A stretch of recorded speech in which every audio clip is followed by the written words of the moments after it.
ওসমান হাদির খুনিরা ভারতে প্রবেশ করেনি বলে দাবি করেছে মেঘালয় বিএসএফ এবং পুলিশ। গত শনিবার ডিএমপির সংবাদ সম্মেলনে দাবি করা হয়, ওসমান হাদির খুনিরা মেঘালয়ে অবস্থান করছে। কারে করে ময়মনসিংহের হালুয়াঘাটে পৌঁছে ঘটনাটি তাদের পূর্ব পরিকল্পিত ছিল। এই জন্য আসামিদেরকে চিহ্নিত করার পূর্বেই তারা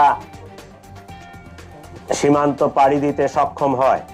হালুয়াঘাটের পূর্বে মুন ফিলিং স্টেশনে জনৈক ফিলিপ এবং সঞ্জয় তাদেরকে গ্রহণ করার জন্য অপেক্ষা করতে থাকে। ফিলিপ তাকে সীমান্ত পার করে ভারতের মেঘালয় রাজ্যে জনৈক পুত্তির নিকট হস্তান্তর করে। পুত্তি এক ট্যাক্সি ড্রাইভার স্বামীর কাছে তাদেরকে হস্তান্তর করে।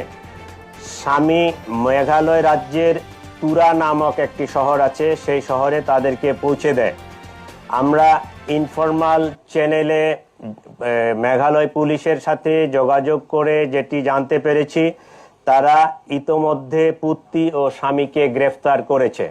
তাহলে কে সত্যি বলছে, ডিএমপি নাকি ইন্ডিয়ান পুলিশ? এই প্রশ্ন এখন মানুষের মনে।